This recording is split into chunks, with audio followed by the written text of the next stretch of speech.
to your computer. It would be easier. Okay. Okay. Hello, I'm Kathy Twitty Willis. I am your instructor for this class, and I'd like to welcome you.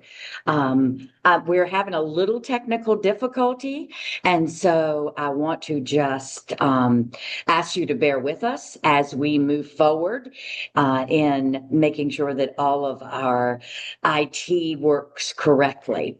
So again, I'd like to welcome you. Thank you so much for your opening statements.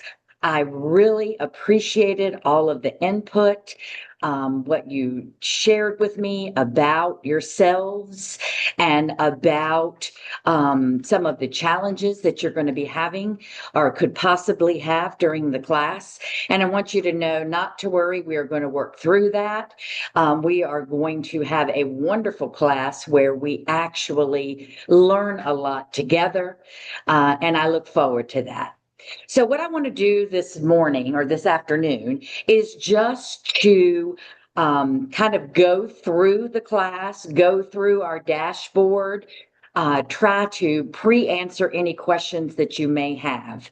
At the end of the class or at the end of viewing this recording, I would ask that if you have any questions, please shoot me those questions over so that we can find the answers together. So, as we look at the dashboard, we're going to actually look at your class. And your class is EDU 221. This is the spring semester of 2026.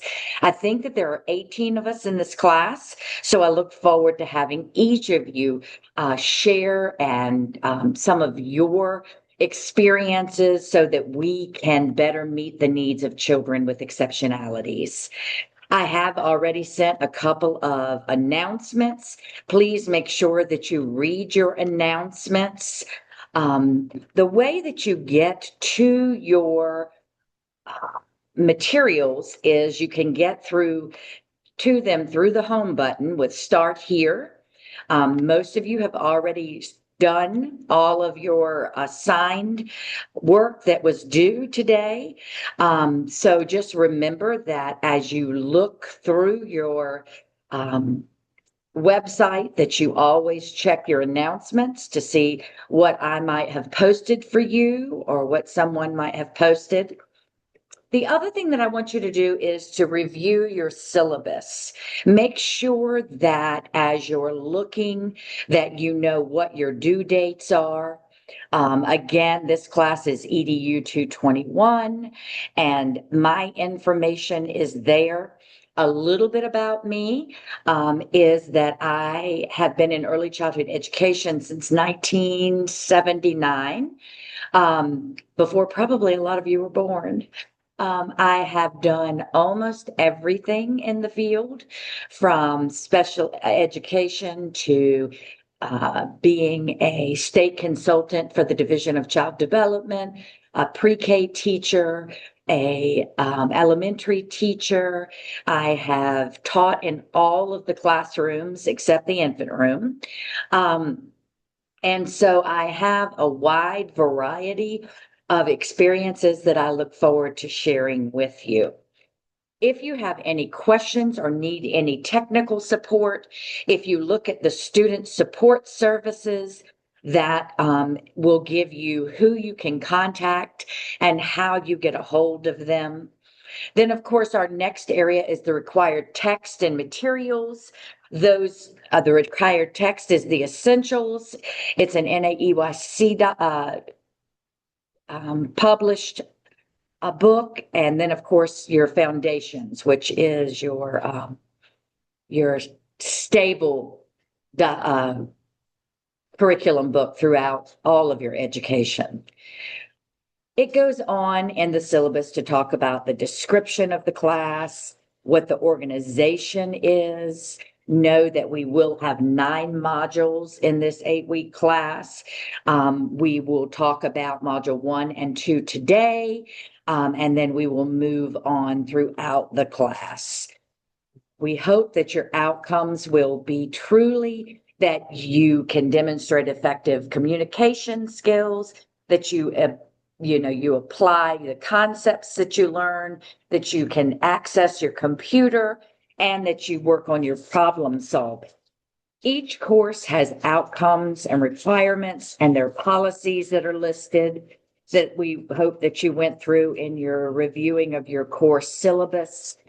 Academic integrity is very important. AI, I want you to really read this information on regarding use of AI tools. And then the attendance is important. Make sure that if you are watching the video after the fact, that you follow the requirements listed in your syllabus. So in grading, we've got orientation activities, which are 10% of your grade, your payback questions, which are 20%, your quizzes, which are 20, and your assignments, which are 50, which equal a total of 100%. We want to make sure that you take care of yourself during this time and that you communicate. Communication is going to be one of our best tools. The syllabus goes on with some of the requirements and different information that would be beneficial to you. I ask that you look over it. And then, of course, we get down to the course schedule. That is in the syllabus, but it also is going to be in your calendar as well. So we know that today, the resource module on the quiz and the student handbook and syllabus quiz and the student handbook assignment and the North Carolina Foundation scavenger hunts are all due. Your census activity was done and everyone did that. And then as the class moves forward, you have your due dates listed here. Please make sure that you look at your due dates often and that you stay on top of them. Now, I told you in the home that you could get to your modules through the numbers that were listed on that on your dashboard, but you also can get them to them through the modules themselves. And so it takes all of the modules and gives you information on that. The way I set up my classes is that you have to complete one before you can go on to the other, so we don't jump around. Although this is a fluid class, it is very important that you build your knowledge. So we hope that you will build your knowledge as you move forward and get the assignments done in a sequential order. Your grades are listed, of course. Who else is in the class is listed. And I also wanted to just tell you thank you so much for the good feedback that you're giving your other students. So as we look at that, I did want to refer you to the calendar so that you can actually see when your work is due and stay on top of that. If you see that you're not going to be able to meet a due date, please contact me and we will discuss other options, but we really want you to try to meet your due dates. Email me anytime that you need, so that we keep that line of communication totally open. So, if we don't have any questions right now, I am going to go ahead and move on to our text, which is the Essentials, NAEYC, Supporting Young Children with Disabilities in the Classroom. And I really want you guys to think about how you are supporting children in your classroom.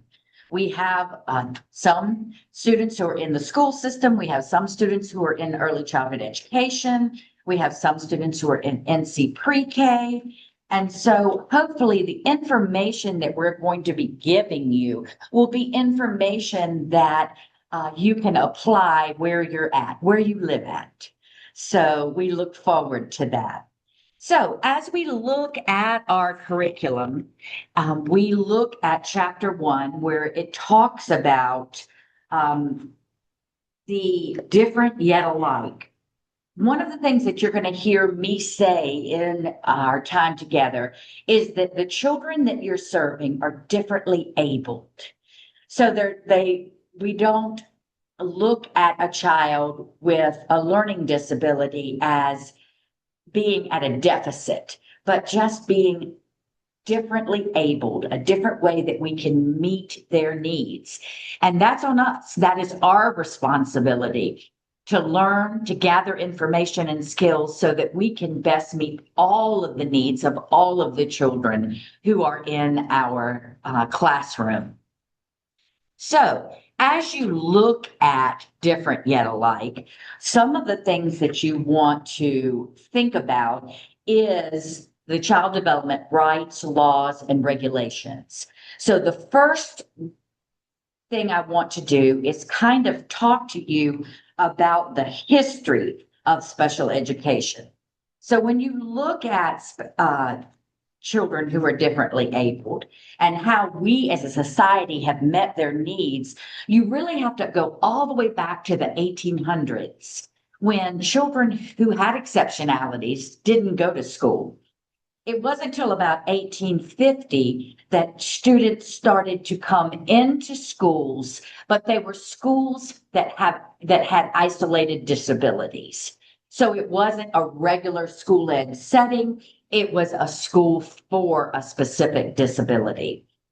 Then at about 1880, the world took a different twist, and they felt that all children with exceptionalities or disabilities would then be moved to institutions, and they would sterilize them, and so that you didn't have them having children with disabilities, whether it was that they couldn't take care of them or that they did not want to have them have children with disabilities. A lot of that was just our lack of understanding and knowing. And so as the timeline grew, we got to about 1920, where some children started coming into the public school setting, but they were still isolated in a classroom and not mainstreamed in. In about 1970, public law, the public law 94-142 came about. Gerald Ford was an instigator of that and a supporter of that. And so from the 70s, we truly saw some huge changes. I will send you a little snapshot on my announcements this afternoon about the timeline to give you a better understanding. In 1979, Jimmy Carter established the Department of Education, and that truly was one with the Public Law 94-142 and the Department of Education. That truly started to set that foundation that we needed to be able to provide support to our children with exceptionalities. In 1990, the IDEA, the Individuals with Disabilities Education Act, was formed. It was revising the law 94-142, and it really looked at embracing exceptionalities. It actually included traumatic brain injury, autism, which were not before considered an exceptionality. And then about 1997, Bill Clinton jumped in and said, you know, parents need to have rights. And so he supported the parents who came up and said, we need to have rights. So this law then became revised again that allowed parents more rights. In 2004, President Bush increased benefits, which was phenomenal, so that we could reach more people and in a wonderful way. So federal mandates began back in 86, and they just continued to grow to better meet the needs of the children that we're serving. So as we look at this system, we look at the fact that the act, the Individual Disability Education Act, was set up to protect the rights of children, of all children, but of children who have exceptionalities. They have a right to a high quality program. They have a right to legal protection under the law. They have a right to be a community, which in the past, as you saw in the history, they weren't allowed to be in the regular community. They were separated. they have a right to be respected for who they are and how they learn. And so as we move forward in this class, we're going to learn how to respect children for who they are, embracing their individuality, and finding ways that we can equip our classroom structure to not only meet the needs of the children who are typically developing, but also to meet the needs of the children who need accommodations and modifications. Now, when I say accommodations and modifications, we're going to talk about that when we talk about the IEP process, but I want to kind of define it. Accommodations is where children can access the material that's provided to them. And modifications is where we're changing that content. So in a classroom with preschoolers, your accommodations are going to be making sure that the centers that you have set up have things to allow the children to be able to interact with those materials in an appropriate manner that meets their specific needs. And as you look at modifications, it may mean that we need to bring in like a special kind of crayon or a special kind of spoon. So as we look at that, we need to be aware of what's out there and available. I will be sending you guys, and through my announcements, some links on different things that you can access for your classrooms for different needs. So as we move from what the history of special education was and what the American Disabilities Education Act was, we move on to what ADA is. And ADA is the Americans with Disabilities Act. It is where we ensure equal access in a non-discriminatory manner for all individuals with disabilities in all areas of public life. We need to remember that we cannot reject children based on disability unless it fundamentally alters the services that we provide. We'll talk a little bit more about that. So as we created this fluid document, as we met the needs of the Americans with Disabilities Act, we remember that they have a right to be heard. They have a right to education. In 1990, one of the most wonderful things happened that really opened the eyes of a lot of Americans. It was called the Capitol Crawl, where there were 83 steps on the Capitol. And people with wheelchairs and people with walkers, they came and they got out of their wheelchairs and they got out of their walkers and they climbed up the 83 steps to prove a point that they didn't have access to that building. And that was a huge statement. So often we are a visual learner and we had to visually see the challenges that were before us.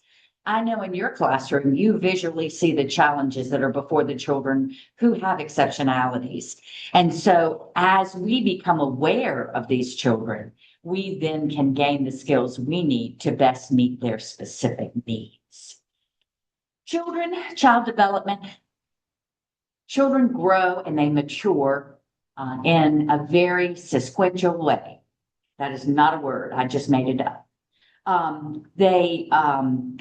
They learn through their senses, touching, hearing, seeing, smelling, tasting.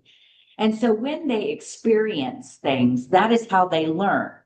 And children learn at their own pace. So some children who may hit developmental milestones may hit them at a different time than other children. The one thing you don't want to do as an early childhood educator is to diagnose. You don't have the knowledge to diagnose.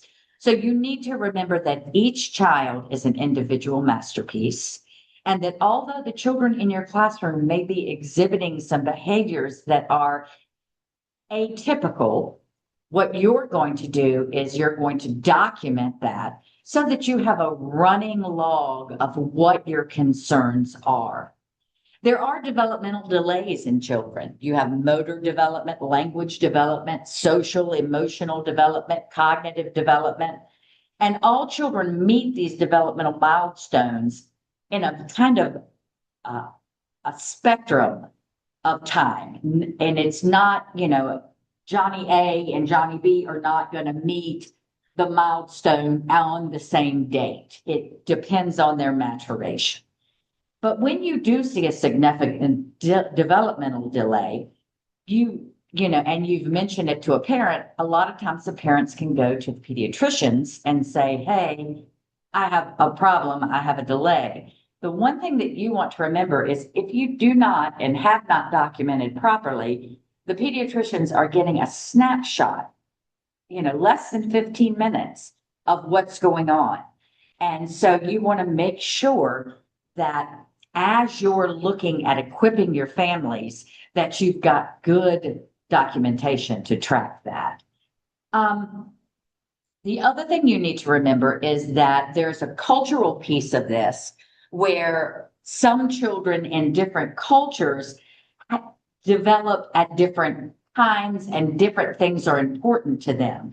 So make sure that you've considered the cultural context of the child and what is important to the family. And the way that you know that is by getting to know your families. Early intervention is going to be your best strategy. The quicker that we can look at and meet the needs of the children, the quicker we can provide modifications and accommodations and different strategies in order to help them to grow at their rate.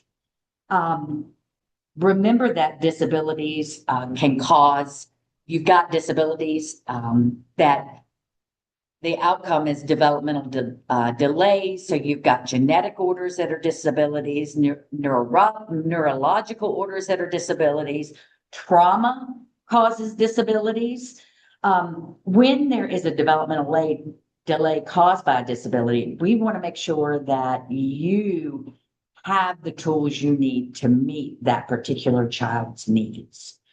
So when you look at disabilities and what the American Act of the American with Disabilities Act is all about, you're really looking at the fact that whatever is going on with the child, the disability, that it substantially restricts the individual's ability to function in three of one of these areas: your self-care, your receptive and expressive language, your learning, your mobility, your self-direction, your capacity for independent living, and the economy for self-sufficiency. So when you have an assessment done, when you send your children, when you've asked the parent to have the child assessed through a developmental pediatrician or a developmental center or the public school system, if there are three, these are the things that they're going to be looking at. They're going to be looking to see, is there a diagnosis? And if there is, how does it affect the child? Is the child substantially affected in one of the three areas previously mentioned? So as we look at all of that, we go on to the second chapter of identifying the needs of the young children with disabilities. Now, again, I'm going to say early access to treatment is going to be what changes the children's lives in your care. So you want to make sure that you are trying to meet the needs very early so that your children can be successful, and providing your parents with the supports that they need and the guidance that they need to be able to obtain the help that they need to meet the needs of the children.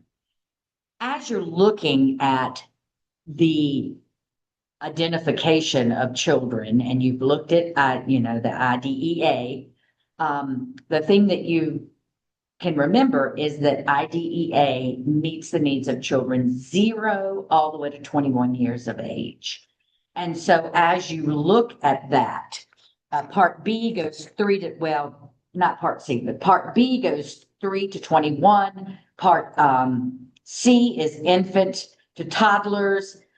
So as you look at that, and they have the adult end of it as well, what you want to remember is that when you're looking at Part C, the early intervention birth to 2 years of age, that part really looks at services available for infants and toddlers. Now, the way that that is assessed is through a developmental pediatrician or through the developmental assessment area. We just recently, in the last 5 years, opened up a part of the Division of Child and Family Wellbeing. It's a new part of DHHS, and they have an infant toddler program called NC-ITP, so North Carolina Infant and Toddler Program. If you want to access this, I will send it in the announcements as well on how you can access this, because it's really an early intervention referral and evaluation process. So what it allows you to do is contact the community early intervention system.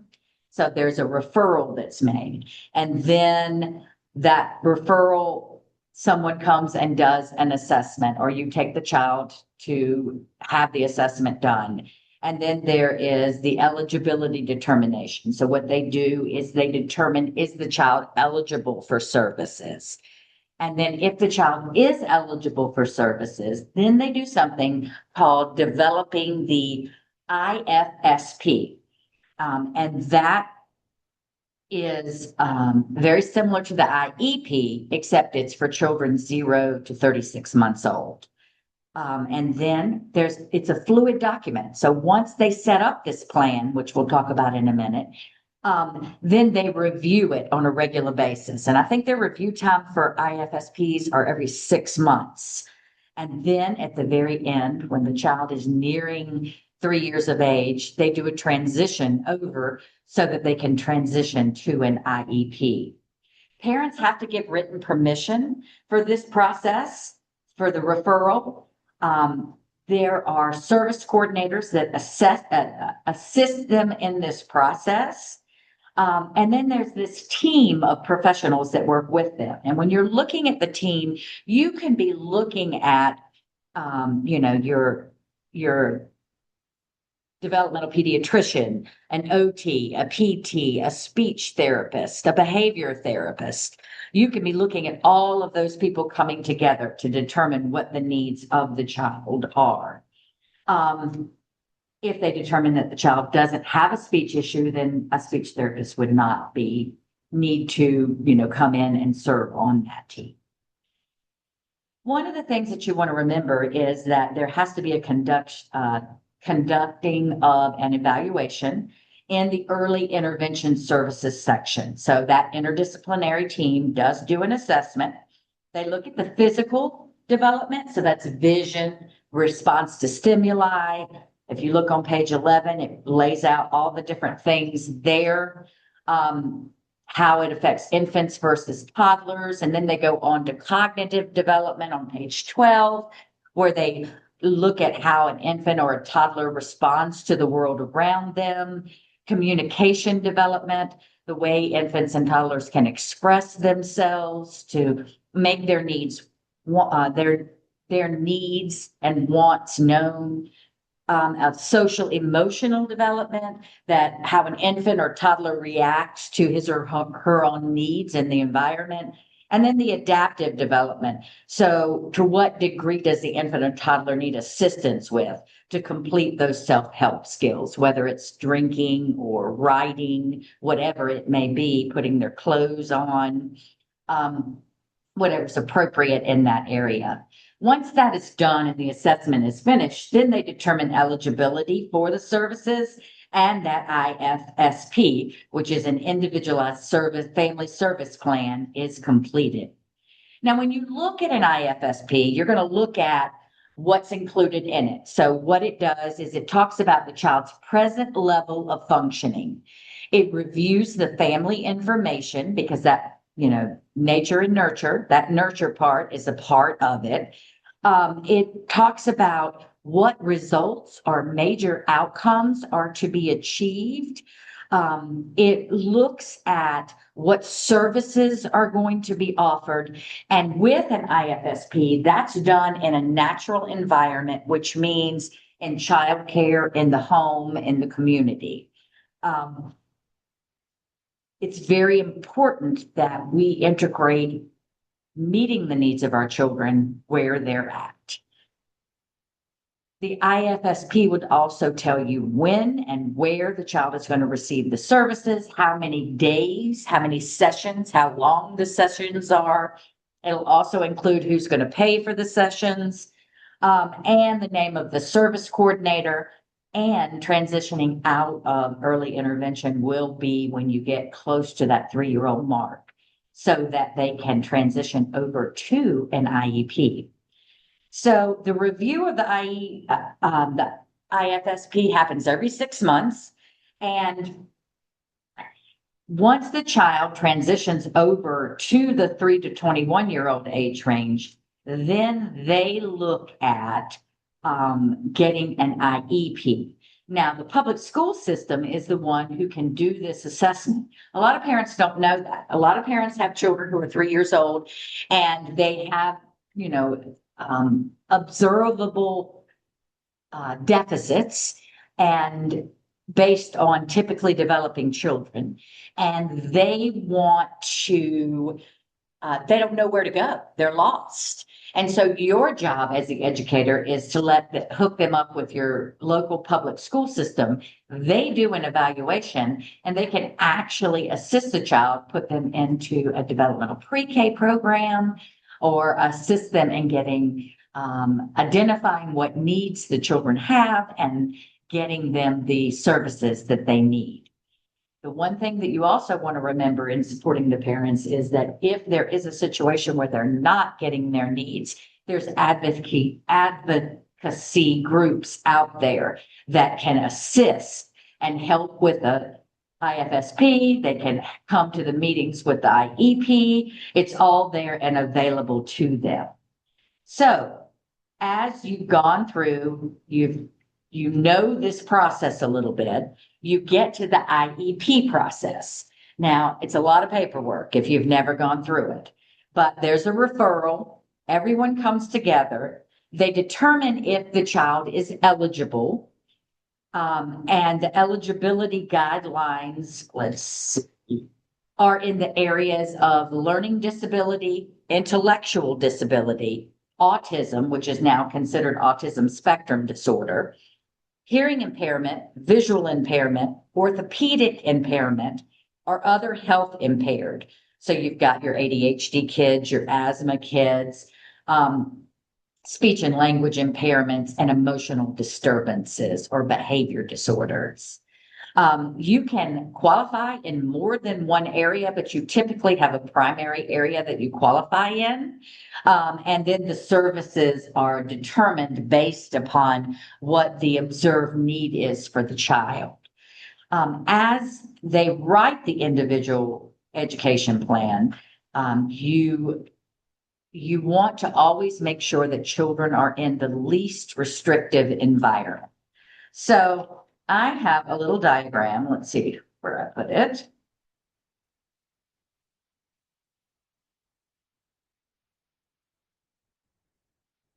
The continuum of education placements. And it's scribbled, so you might not be able to see it. But the least restrictive environment to the child is the general education classroom. And there's an EC teacher who comes in, or accommodations or modifications in the general classroom. You want your children in the least restrictive environment, as long as their needs are being met. But let's say that this child's needs aren't being met in that environment, and the disruption is more than the child can handle.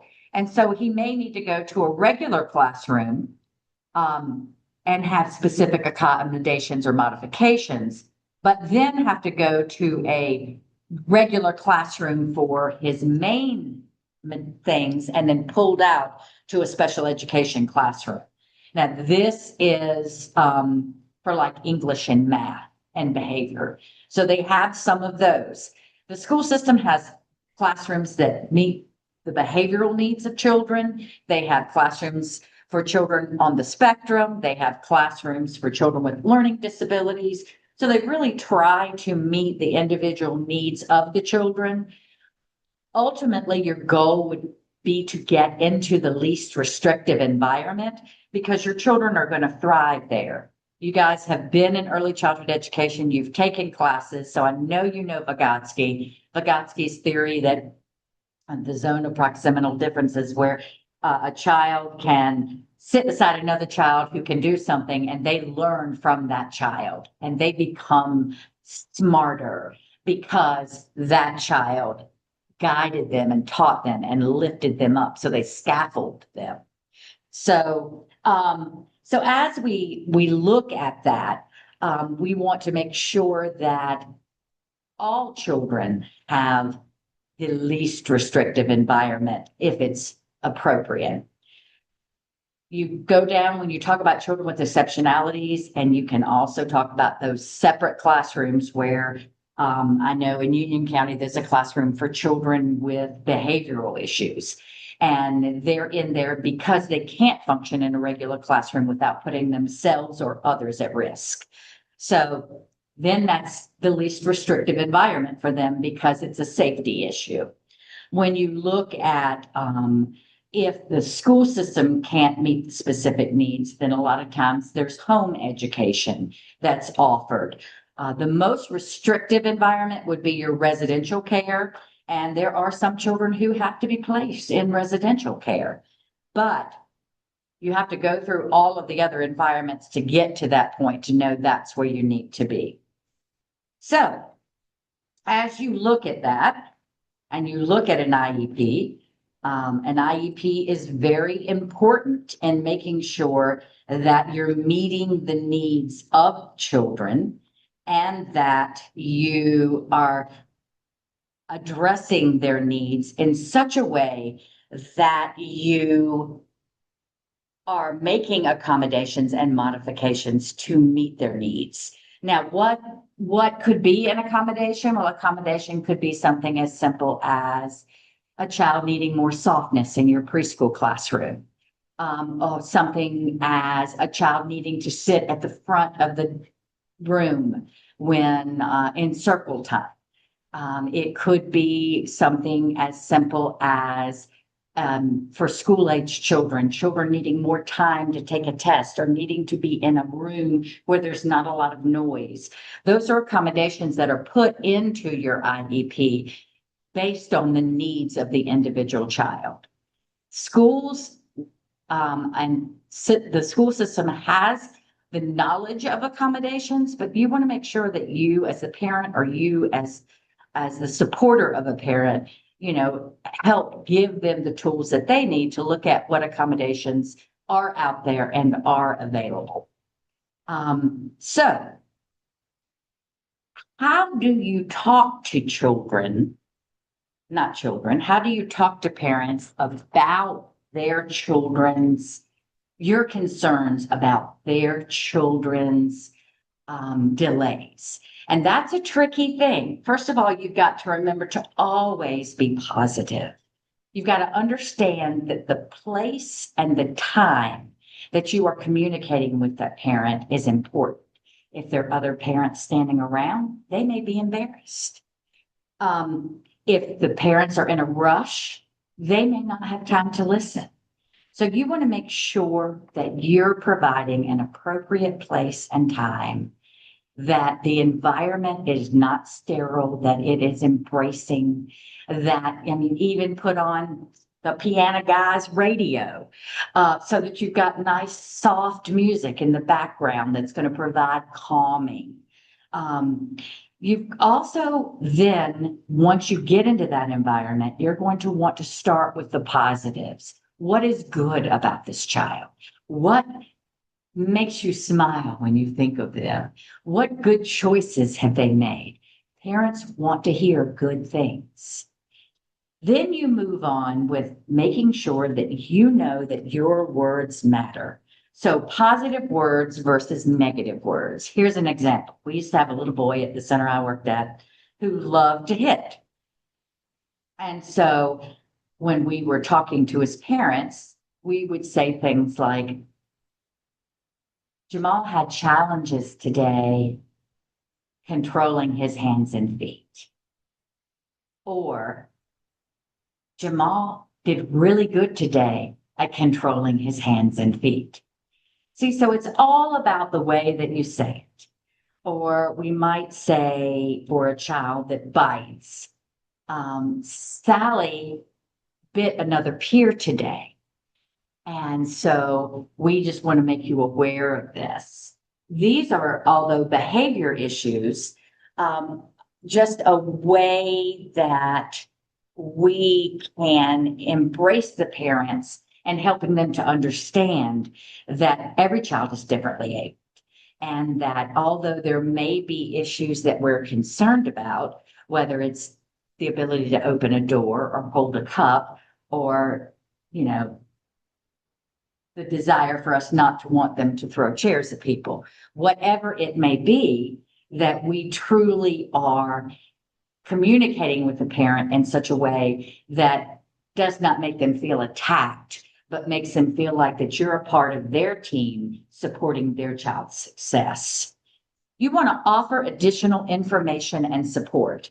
And I'm actually going to provide you guys with a document that I used at the center that I worked at, or that I administrated, that talks about what the behavior is or what the situation is, what we did to help the child to handle that situation and what the outcome was, how we continue to support, but also was the child then able.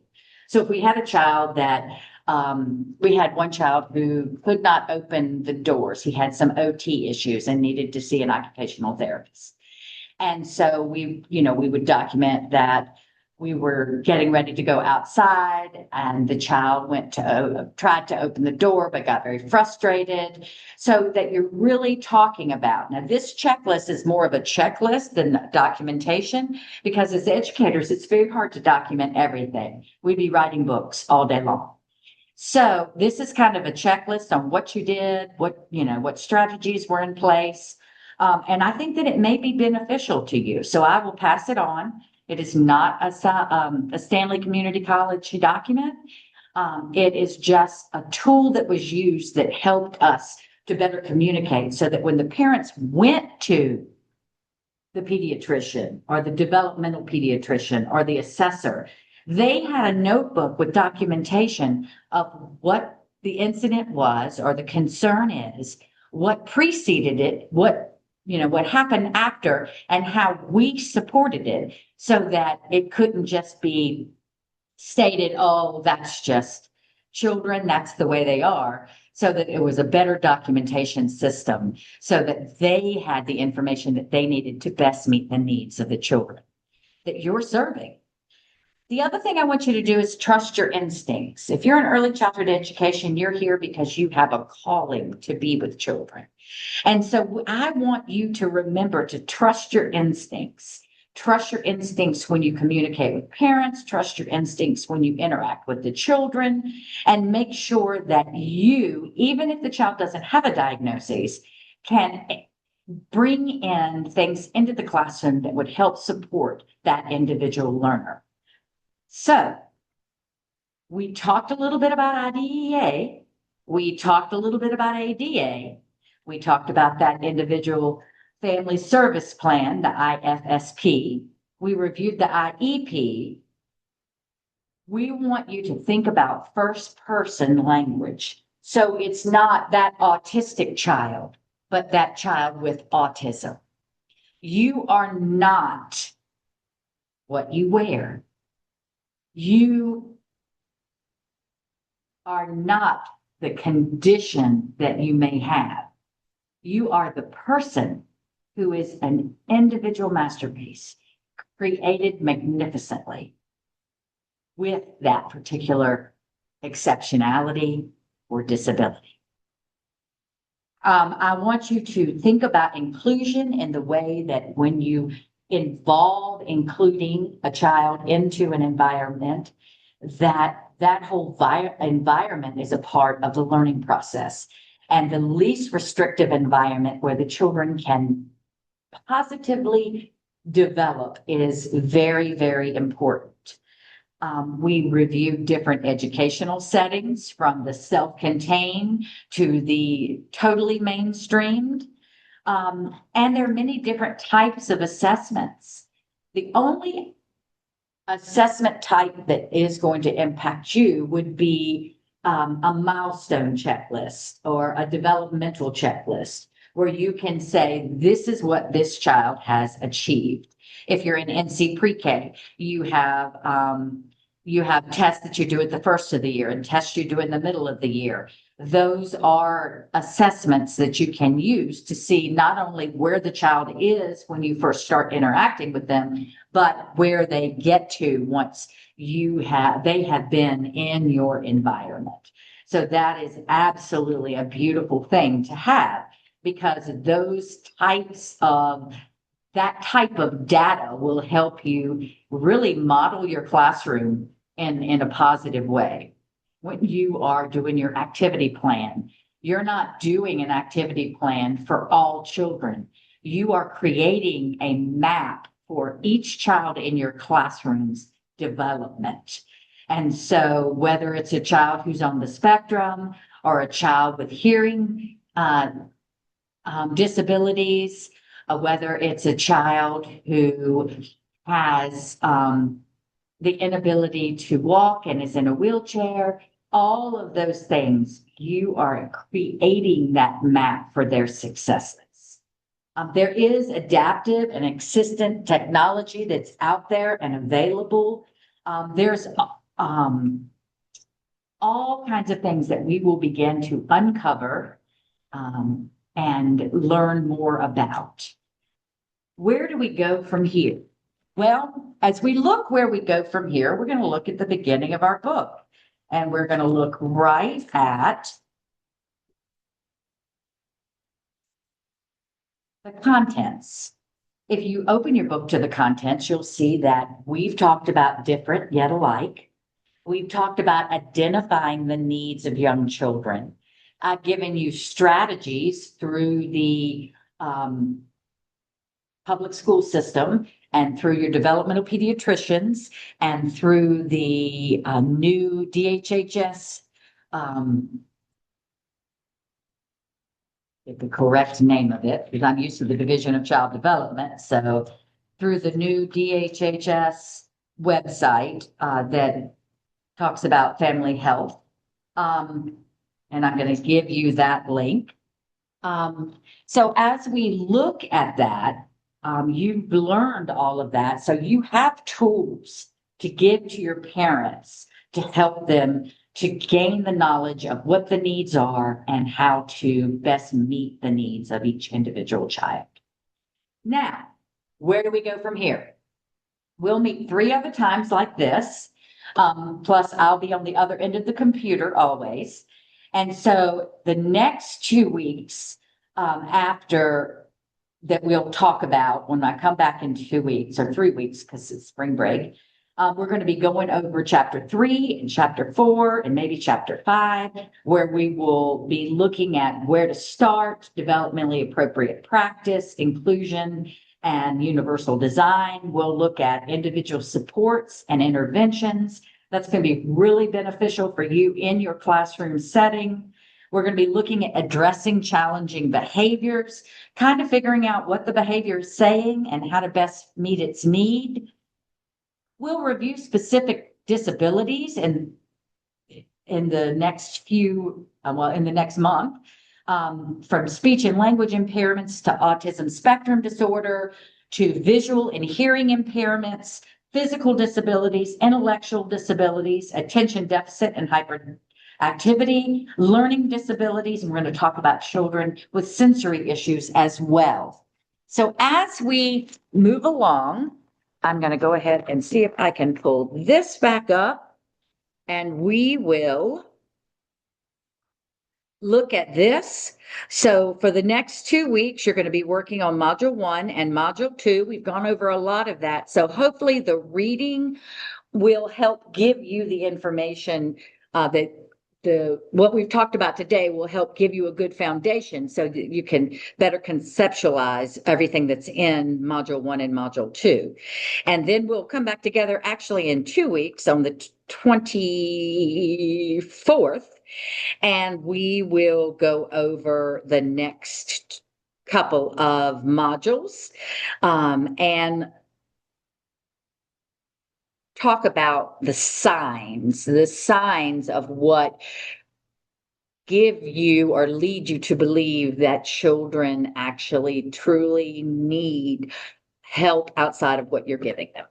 So I look forward to that. I thank you so much. Please go ahead, if you enjoyed this, to go ahead and send me an email. If there's something else that you need to know about, please send me an email. Know that I'm here and that we're on this journey together. Thank you again and have a great Tuesday.